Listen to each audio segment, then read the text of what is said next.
Assalamualaikum warahmatullahi wabarakatuh. Perkenalkan, nama saya Gilang Satira Ramadan, NIM 252 10 10 10 123. Pada kesempatan ini saya akan mempresentasikan makalah tentang perkembangan agama, hubungan agama, dan dinamika agama di Indonesia dengan dosen pembimbing Bapak Bahrul Munib, SHI MPDI. Yang pertama yaitu tentang Islam dan adat, kerangka konseptual. Kedua, integralisme antara agama dan negara. Pemisahan atau pembedaan agama dan negara. Dan tinjauan historis relasi agama dan negara di Indonesia. Kemudian pengaruh kebangkitan nasional terhadap Islam, perkembangan pemikiran Islam, dan yang terakhir adalah Pancasila merupakan landasan moderasi beragama yang sangat penting di Indonesia. Dalam menjalani kehidupan di muka bumi ini, manusia tak luput dari yang namanya ibadah. Karena segala sesuatu yang ada di alam semesta ini pasti diciptakan dan ada yang menciptakan, yang mana kita sebut sebagai Tuhan, disebut sebagai agama Allah Subhanahu wa Ta'ala. Yang mana oleh agama yang kita yakini yaitu agama Islam yang disebut sebagai Tuhan, yang mana oleh agama Islam Tuhan ialah Allah Subhanahu wa Ta'ala. Dan dari perspektif yang berbeda-beda, orang Nasrani mungkin menyebut Tuhan sebagai Yesus, orang Hindu Dewa Siwa, dan banyak lagi keyakinan-keyakinan yang menyebut Tuhan secara berbeda-beda. Keyakinan itulah yang dinamakan dengan agama. Agama sendiri memiliki pengertian sistem kepercayaan dan seperangkat aturan yang mengatur tata keimanan, peribadatan kepada Tuhan Yang Maha Kuasa, serta hubungan antara manusia dengan lingkungannya. Maka daripada itu, makalah ini akan menyajikan perkembangan agama, hubungan agama, dan dinamika agama di Indonesia. Perintah untuk beragama telah ditegaskan dalam Al-Quran surat Al-Baqarah ayat 21 yang berbunyi, "Wahai manusia, sembahlah Tuhanmu yang telah menciptakan kamu dan orang-orang sebelum kamu agar kamu bertakwa." Ayat ini mempunyai penjelasan. Di antaranya adalah wahai manusia. Ini menunjuk pada semua manusia, baik yang beriman maupun tidak beriman. Dan kemudian alasan beribadah, perintah beribadah didasarkan pada pengakuan bahwa Allah bagi orang Islam adalah pencipta tunggal yang telah menciptakan manusia dan seluruh makhluk sebelumnya. Tujuan bertakwa, dengan menyembah Allah, manusia diharapkan menjadi orang yang bertakwa. Bertakwa dalam artian takut kepada Allah dan menjauhi segala larangannya. Penolakan syirik. Ayat ini juga menjadi larangan untuk menyekutukan Allah dan menyembah selainnya, seperti nabi, orang saleh, patung atau kuburan. Islam dan adat, kerangka konseptual. Agama dan budaya memiliki hubungan yang rumit dan berkelindan. Di satu sisi, agama merupakan unsur penting bagi pembentukan budaya. Namun di saat bersamaan, budaya juga memberikan pengaruh penting bagi ekspresi keberagaman. Hubungan keduanya juga kompleks dan naik turun. Ada saat keduanya secara harmonis menata kehidupan bermasyarakat, namun tidak jarang terjadi ketegangan. Dengan demikian, dialektika agama dan budaya akan selalu terjadi sepanjang sejarah. Dalam hal ini, penulis ingin mencoba membahas bagaimana dinamika hubungan agama Islam dalam konteks kebudayaan Minangkabau. Tema ini menjadi kajian yang menarik mengingat daerah ini, yaitu Minangkabau, memiliki kekhasan yang unik. Di satu sisi, Minang memiliki falsafah, adat, basandi syarak basandi kitabullah yang menempatkan agama dalam posisi yang fundamental dalam kehidupan masyarakat. Falsafah ini memperlihatkan peran penting agama dalam membangun adat dan budaya Minang. Namun di Minang juga terdapat tradisi martinial yang seringkali dipandang kurang segaris dengan patrinialisme Islam. Hubungan harmoni agama dengan adat Minangkabau berlangsung dalam waktu yang cukup panjang dan dengan turbulensi gesekan yang keras. pertentangan antara kaum Patri dengan kaum adat pada abad ke-19 yang di kemudian hari melibatkan pihak luar yaitu kolonial Belanda, melahirkan beberapa peperangan bersenjata. Seabad kemudian, gesekan kembali terjadi antara golongan tua memegang teguh adat dan tradisi keagamaan lama dengan kaum-kaum muda yang membawa ide-ide pembaharuan Islam. Hubungan harmoni agama dengan adat Minangkabau berlangsung dalam waktu yang cukup panjang dan dengan turbulensinya. Dengan proses yang panjang ini, masyarakat Minangkabau kemudian mampu membuat sintesis yang tanpa merusak fundamental tatanan masyarakat yang sudah ada. Proses akulturasi yang berjalan beriringan tersebut mampu mempertemukan dua arus kebudayaan yang berbeda dan bertentangan sehingga mampu melahirkan integrasi. Proses dan hasilnya bukan hanya bisa dijadikan metode, tetapi memerlukan pengujian dari unsur-unsur luar. Pada tahap awal proses ini tentu akan menimbulkan konflik.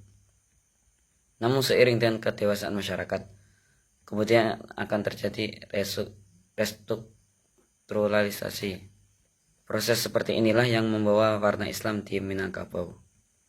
Proses mendialogkan Islam dengan adat lokal tiap-tiap masyarakat tidak dalam ritme yang sama. Jika di Minangkabau prosesnya berliku dan diwarnai ketegangan hingga tercapai titik harmoni, tidak demikian halnya terjadi di daerah lain seperti di Gorontalo. Penelitian Abdul Qadir R. menemukan fakta bahwa Islamisasi di Gorontalo berlangsung dengan damai melalui Islamisasi keluarga kerajaan yang kemudian diikuti oleh seluruh rakyat secara umum sehingga proses Islamisasi di daerah ini berlangsung dari atas ke bawah.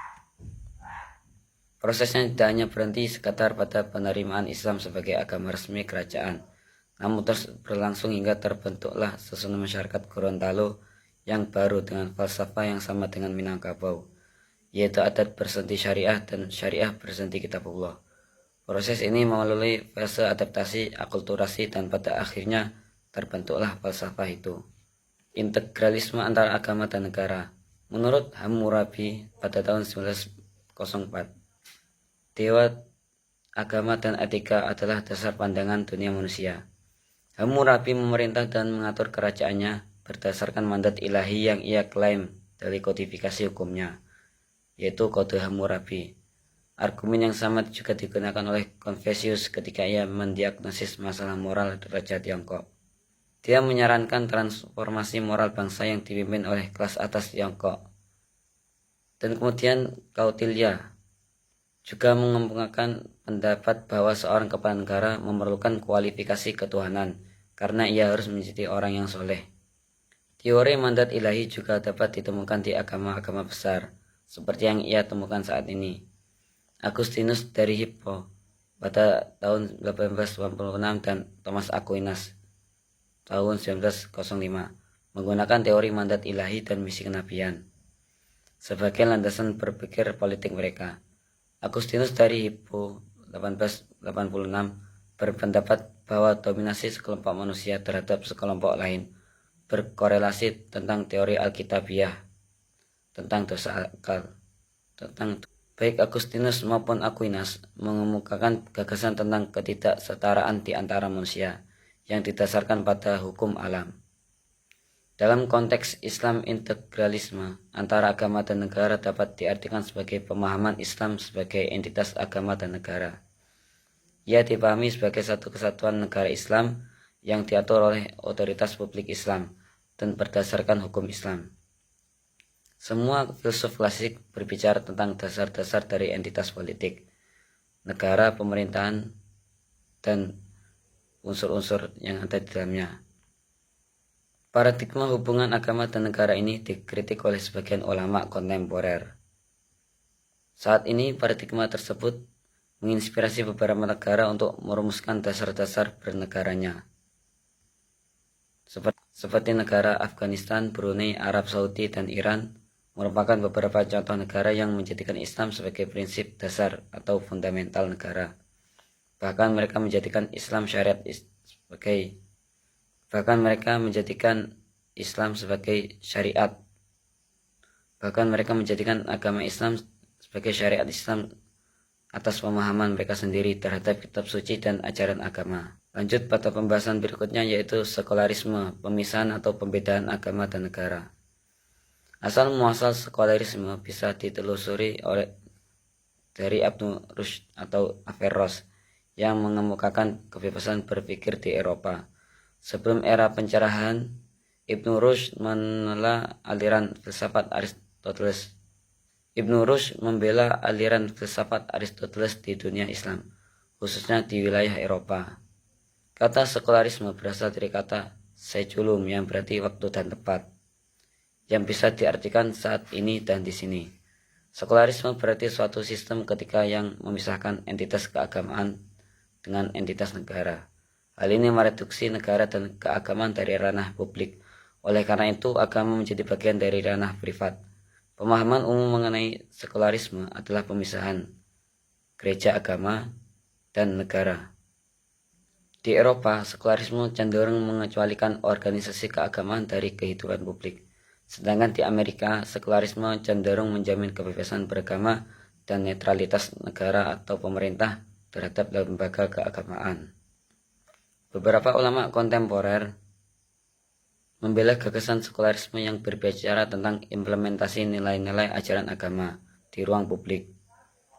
An-Naim berpendapat bahwa ruang publik oleh karena itu nilai-nilai agama dan sistem etik tidak memiliki hukum dalam politik. Penerapan paradigma sekuler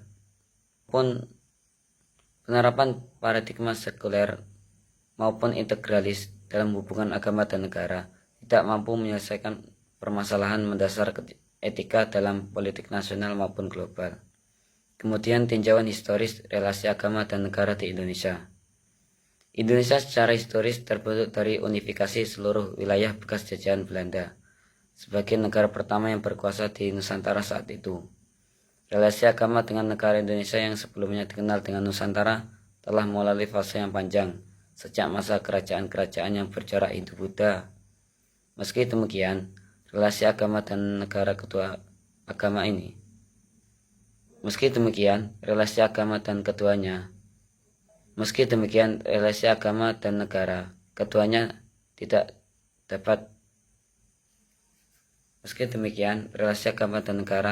tidak dapat porsi yang signifikan. Lalu pada masa selanjutnya, sejak Islam mulai masuk ke wilayah Nusantara melalui dakwah yang dilakukan oleh para mubaligh yang memiliki tujuan sebagai penyiar agama juga sebagai pedagang, hingga tersebar luas pada puncaknya saat periode Kerajaan Islam Demak tahun 1523 Masehi sampai dengan Kerajaan Mataram Sultan Agung tahun 1645 Masehi. Periode ini merupakan periode pengulangan model pengembangan Islam di Jazirah Arab pasca hijrah. Sistem politik diaktifkan untuk melakukan dakwah Islam secara profesional melalui kegiatan para pengemban, aparat pemerintahan, mujahid, termasuk wali di bawah naungan kekuasaan formal, yaitu Kesultanan Islam. Dengan demikian, terjadilah pengembangan Islam yang luar biasa dalam waktu yang relatif singkat. Van den Berg, ahli hukum asal Belanda pada zaman kolonial Belanda, yang meneliti mengenai keturunan Arab Indonesia, menganggap bahwa syariat Islam telah diambil sebagai pegangan dalam mengatur berbagai aspek kehidupan mereka. Syariat Islam menjadi sendi dasar bagi sebagian hukum adat masyarakat Indonesia, terutama yang berada pada busur Melayu Muslim, yaitu wilayah yang menggunakan bahasa Melayu sebagai pengantar dan pernah memiliki pengalaman di perintah kerajaan-kerajaan Islam. Pada masyarakat Melayu Muslim ini, antara hukum adat dan syariat Islam tidak terjadi pemisahan sama sekali. Pada perkembangan awal, masyarakat bertindak dalam praktik hukum seperti perkawinan, waris, jual beli, dan beberapa lainnya, menggunakan syariat Islam sebagai dasar hukumnya. Hukum Islam di beberapa wilayah telah mengalami penyesuaian karena seluruh Nusantara dikuasai oleh pemerintah kolonial. Lambat laun, status hukum Islam mulai melemah. Posisi hukum Islam tidak berubah selama periode Posisi hukum Islam tidak berubah selama periode Daendels pada tahun 1808 sampai 1811. Sementara itu, Thomas Raffles 1811 sampai 1816 masih berpendapat bahwa hukum Islam hanya untuk orang Jawa. Namun setelah Inggris mengembalikan kekuasaan pemerintah ke Belanda di bawah Konvensi London tahun 1814, pemerintah kolonial Belanda mengeluarkan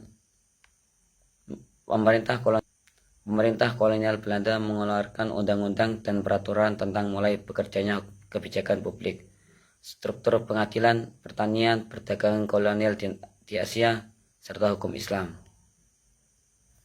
Pada abad ke-19, dalam proses kristenisasi di antara banyak orang Belanda di Indonesia. Dengan demikian, mereka merasa bahwa posisi pemerintah kolonial Belanda akan semakin kuat karena loyalitas fisik dan moral pemerintah kolonial Belanda, seiring dengan adanya kristenisasi. Kemudian sistem hukum Hindia Belanda diperbarui, serta membentuk sebuah komite yang bertanggung jawab atas penerapan hukum Belanda. Pada awal kedatangan Belanda, eksistensi hukum Islam yang hidup di kalangan masyarakat sebagaimana dikemukakan sebelumnya diakui sendiri oleh ahli hukum Belanda, Van den Berg, yang menyatakan bahwa hukum yang berlaku di Indonesia adalah hukum yang sesuai dengan agama yang dipeluknya. Akan tetapi, fakta ini berubah sesuai dengan kebijakan politik pemerintah kolonial Belanda yang menyadari bahwa hukum Islam adalah salah satu kekuatan yang dapat melakukan perlawanan terhadap kebijakan politik Belanda. Oleh karena itu, atas saran ahli hukum Belanda lainnya, yaitu Snoek Hurgronje dan Van Vollenhoven, pihak Belanda mengubah kebijakannya dengan menetapkan bahwa hukum Islam berlaku jika telah diadopsi oleh hukum adat. Kaitannya dengan hal ini dalam pasal 132 ayat 2 Indische Staatsrechtgeving, dalam pasal 132 ayat 2 Undang-Undang Belanda is dirumuskan dalam hal terjadi perkara perdata antara sesama orang Islam apabila hukum adat mereka menghendakinya dan sejauh itu tidak ditentukan lain dengan suatu ordonasi. Pengaruh kebangkitan nasional terhadap Islam. Kebangkitan nasional pada awal abad ke-20 membawa dampak signifikan terhadap perkembangan Islam di Indonesia. Gerakan nasionalisme yang muncul pada periode ini tidak hanya berfokus pada perjuangan melawan penjajahan, tetapi juga mendorong kesadaran akan pentingnya identitas dan kemandirian umat Islam. Menurut Surya Dinata, kebangkitan ini juga ditandai oleh munculnya berbagai organisasi politik yang berbasis Islam, yang berperan dalam memperjuangkan hak-hak umat Islam di tengah dominasi kolonial. Salah satu organisasi yang berpengaruh adalah Muhammadiyah, yang didirikan pada tahun 1912 oleh Kiai Haji Ahmad Dahlan. Organisasi ini berfokus pada pendidikan dan pembawaan Islam yang lebih modern. Dalam waktu singkat, Muhammadiyah berhasil mendirikan ribuan sekolah dan lembaga pendidikan di seluruh Indonesia, yang tidak hanya mengajarkan agama, tetapi juga mengajarkan ilmu pengetahuan umum. Data menunjukkan bahwa pada tahun 1930, Muhammadiyah memiliki lebih dari 1.500 sekolah dengan lebih dari 100.000 siswa terdaftar. Pengaruh kebangkitan nasional juga terlibat dalam peran aktif ulama dan tokoh Islam dalam gerakan politik. Mereka mulai terlibat dalam organisasi politik seperti Partai Islam Indonesia yang didirikan pada tahun 1930. Melalui partai ini, umat Islam berusaha untuk memperjuangkan kepentingan mereka di panggung politik dan memperjuangkan kemerdekaan Indonesia. Hal ini tidak hanya menunjukkan bahwa Islam tidak hanya menjadi aspek spiritual, tetapi bagian integral dari perjuangan politik dan sosial masyarakat Indonesia. Lanjut, kemudian perkembangan pemikiran Islam. Perkembangan pemikiran Islam. 1. Pemikiran Islam moderat. Pemikiran Islam moderat di Indonesia pasca kemerdekaan telah mengalami perkembangan yang signifikan.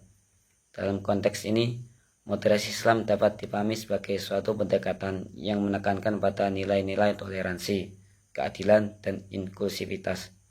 Salah satu yang paling menonjol dari pemikiran moderatif ini adalah organisasi NU yang didirikan pada tahun 1926.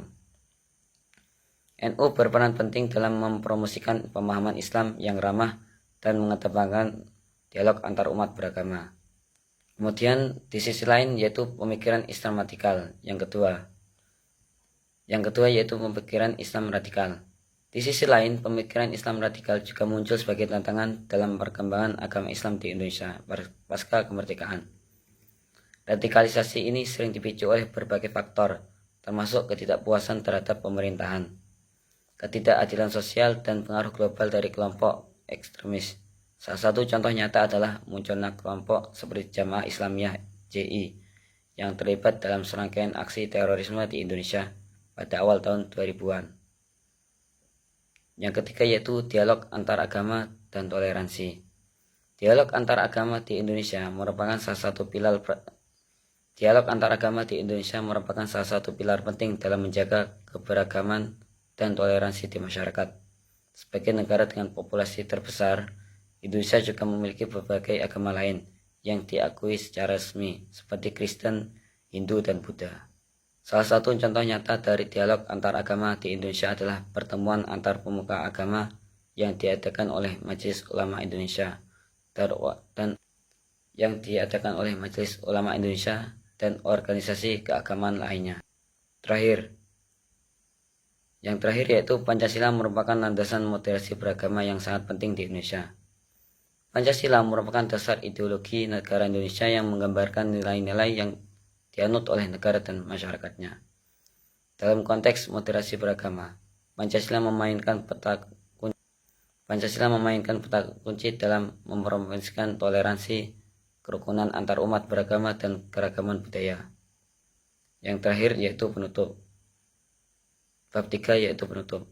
Secara keseluruhan, kajian mengenai Pancasila, perkembangan agama, hubungan antar agama, dan dinamika agama di Indonesia menegaskan bahwa Pancasila tetap berfungsi sebagai dasar ideologis dan pedoman moral dalam membangun kehidupan masyarakat yang harmonis. Perkembangan agama yang terus berlangsung menuntut pemahaman yang mendalam serta sikap saling menghargai. Perkembangan agama yang terus berlangsung menuntut pemahaman yang mendalam serta sikap saling menghargai antar umat beragama, dengan memperkuat nilai toleransi, menjunjung tinggi kebebasan beragama, serta menjaga keselarasan antar umat beragama. Bangsa Indonesia mampu mempertahankan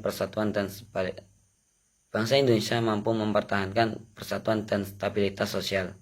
Oleh karena itu, penghayatan dan pengamalan nilai-nilai Pancasila harus senantiasa dijadikan acuan dalam menghidupi dinamika kehidupan beragama di tengah perubahan sosial yang terus berkembang.